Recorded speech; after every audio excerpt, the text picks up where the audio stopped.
വഴിക്കടവ് വഴികാട്ടും എവിടേക്കാണ് ഈ തിരഞ്ഞെടുപ്പ് റിസൾട്ട് പോകുന്നത് എന്ന വഴികാട്ടുക വഴിക്കടവായിരിക്കും. വഴിക്കടവിലെ 1 മുതൽ 14 വരെയുള്ള ബൂത്തുകളിലെ വോട്ട് 1-ാം റൗണ്ടിൽ എണ്ണും. അപ്പോൾ തന്നെ നമുക്കൊരു ദിശാസൂചകം വ്യക്തമാകുന്നതാണ്. 2-ാം റൗണ്ടിൽ 15 മുതൽ 28 വരെ ബൂത്തുകളിലെ വോട്ട് എണ്ണുന്നു. 3-ാം റൗണ്ടിൽ 29 മുതൽ 42 ബൂത്തുകളിലെ വോട്ടുകളാണ് വഴിക്കടവിൽ എണ്ണുക. 4-ാം റൗണ്ട് ആകുമ്പോൾ മൂത്തേടം പഞ്ചായത്തിലേക്ക് കൂടി കിടക്കും.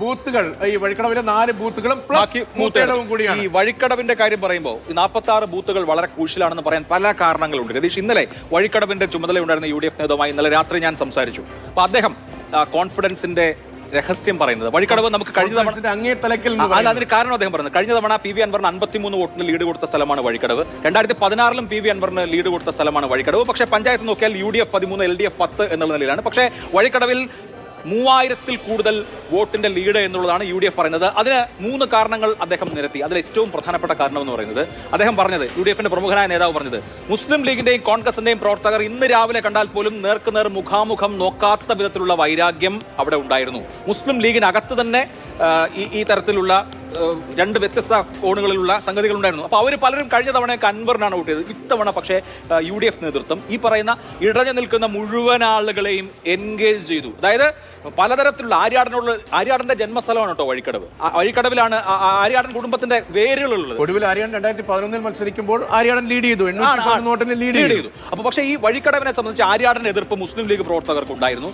ഇതെല്ലാം മാനേജ് ചെയ്യാൻ വേണ്ടി ഈവൻ കുഞ്ഞാലിക്കുട്ടിയും തങ്ങളും അടക്കമുള്ള ആളുകൾ പോലും ഇറങ്ങി മാനേജ് ചെയ്തു. അതായത് മുകളിൽ നിന്നുള്ള നേതാക്കൾ എന്താണ് അണികളോട് പറഞ്ഞെന്നറിയോ?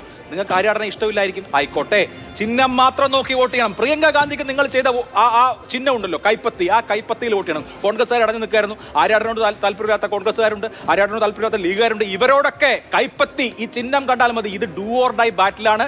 ബാക്കിയുള്ള നിങ്ങളുടെ വൈരാഗ്യമൊക്കെ പിന്നെ നാളെ തീർത്തോളൂ. ഈ ക്യാമ്പയിനാണ് അവിടെ നടന്നത്.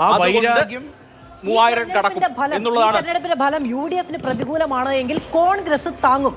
പക്ഷെ അത് ലീഗ് താങ്ങില്ല എന്നുള്ളതാണ്. അവര് അരയും തലയും മുറുക്കി ഇവിടെ പ്രചാരണത്തിനിറങ്ങുന്ന PK കുഞ്ഞാലിക്കുട്ടി ഈ പ്രായത്തിൽ നിലമ്പൂരിന്റെ കുന്നു കയറിപ്പോയി മഴക്കോട്ടിട്ട് പ്രചാരണം നടത്തിയിട്ടുണ്ടെങ്കിൽ ഓരോ വീട് കയറി നമുക്ക് വോട്ട് ചെയ്യണം എന്ന് കൃത്യമായി പറഞ്ഞിട്ടുണ്ടെങ്കിൽ UDFന്റെ സംവിധാനം അപ്പാടെ PK കുഞ്ഞാലിക്കുട്ടി വന്ന് മുന്നിൽ നിൽക്കുമ്പോൾ UDFന് എന്തെങ്കിലും തരത്തിലുള്ള സംഘടനാപരമായ വീഴ്ച അവിടെ ഉണ്ടാകില്ല. ലീഗിന്റെ അണികൾക്ക് മറുത്തൊരു വാക്കില്ല എന്നത് സംബന്ധിച്ച് ഒരു സംശയവും രാഷ്ട്രീയ കേരളത്തിൽ ആർക്കുമില്ല. അപ്പൊ അവിടെ പാണക്കാട് തങ്ങന്മാർ വീട് കയറി വോട്ട് ചോദിച്ച ചരിത്രം കേട്ടിട്ടുണ്ടോ? അബ്ബാസ് അലി തങ്ങളും മുനവറയിൽ തങ്ങളും ഈ മൂത്തേടം പഞ്ചായത്തിൽ വീട് കയറി വോട്ട് ചോദിച്ചു. PK കുഞ്ഞാലിക്കുട്ടി മത്സരിച്ചേതായാലും തെരഞ്ഞെടുപ്പിൽ ഈ പണിയെടുത്തത് കണ്ടിട്ടുണ്ടോ? ലീഗിന്റെ ഒരു പ്രമുഖ നേതാവ് ഞാൻ നിലമ്പൂരിൽ വന്നിട്ടില്ല. ഈ ചരിത്രം, ഈ പടലപ്പിണക്കത്തിന്റെ ചരിത്രം അത് ഇന്നുണ്ടായ ചരിത്രമല്ല. ആര്യാടൻ മുഹമ്മദ് എന്ന വടവൃക്ഷം ദീർഘകാലമായി കോൺഗ്രസിനെ മലപ്പുറത്ത് എങ്ങനെയാണ് അപ്ലിഫ്റ്റ് ചെയ്ത് നിർത്തിയത്, ലീഗിനൊപ്പം നിർത്തിയത്, പാർട്ടി ഒരു തുരുത്തായി അവശേഷിച്ച് പോകാതെ നിലനിർത്തിയത് എങ്ങനെയാണ്? അത് ലീഗ് വിരുദ്ധത കൊണ്ടാണ്. ഒരു ഘട്ടത്തിൽ അദ്ദേഹം പറയുന്നുണ്ടായിരുന്നു, പാണക്കാട് തങ്ങൾ ആത്മീയ നേതാവായി ഞാൻ കാണുന്നില്ല, അദ്ദേഹത്തെ ഒരു രാഷ്ട്രീയ നേതൃത്വമായി മാത്രമേ ഞാൻ കാണുന്നുള്ളൂ. നാളെ ഇനി പാണക്കാട് തങ്ങൾ മന്ത്രിസഭയിലേക്ക് വന്നാൽ ആത്മീയ നേതാവായതുകൊണ്ട് തിരുവായ്ക്ക് എതിർവായി ഇല്ലാത്തതുപോലെ അദ്ദേഹം എടുക്കുന്ന എല്ലാ തീരുമാനങ്ങളും ചർച്ചയില്ലാതെ അങ്ങ് പാസ്സായി കളയോ?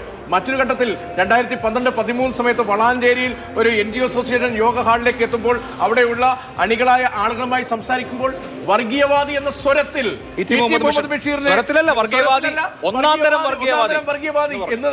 ഈ കാര്യങ്ങളെല്ലാം നിലമ്പൂരിലെ തെരഞ്ഞെടുപ്പിന്റെ പ്രചാരണ വേദികളിൽ ആവർത്തിച്ച് പറഞ്ഞുകൊണ്ടാണ് LDF കളം പിടിക്കാൻ നോക്കിയത്. ഇവിടെ ഇത്തരം പ്രക്ഷുബ്ധതയുണ്ട്, ഇവിടെ ഇത്തരം പടലപ്പിണക്കമുണ്ട്, ഡീപ് റൂട്ടഡ് ആയ വെറുപ്പുണ്ട് എന്നത് പറഞ്ഞുകൊണ്ട് തന്നെയാണ് LDF പ്രചാരണത്തിന് കളം പിടിക്കാൻ നോക്കിയത്. പക്ഷെ അതിനെ ചെറുക്കാൻ അരയും തലയും മുറുക്കി ലീഗിന്റെ പ്രവർത്തകരും നേതാക്കളും പണിയെടുത്ത ഒരു തെരഞ്ഞെടുപ്പ് കൂടിയാണ്. UDFന്റെ എല്ലാ സംഘടനാ ശേഷിയും അതിനപ്പുറത്ത് നിൽക്കുന്ന ആരാണ്? M സ്വരാജാണ്. M സ്വരാജിന് വേണ്ടി പണിയെടുക്കുക എന്ന് പറയുന്നത് DYFIക്ക് അവരുടെ ഒരു വലിയ നിയോഗം പോലെ ഏറ്റെടുത്തിരിക്കുകയാണ്. അവിടെ മുഴുവൻ ഇടത് നേതാക്കളും മുഴുവൻ യുവജന നേതാക്കളും വന്നെത്തിയിട്ടുണ്ട്. അപ്പോൾ M സ്വരാജിന് വീണ്ടും ഒരു പരാജയം ഉണ്ടാകാതിരിക്കാൻ വേണ്ടി കട്ടയ്ക്ക് പിളർന്നെടുത്ത DYFIക്ക് ഇടത് സംഘടനാ സംവിധാനത്തിന് ബദലാകാനുള്ള ശ്രമം UDFന്റെ ഭാഗത്തുനിന്നും ഉണ്ടായിട്ടുണ്ട്.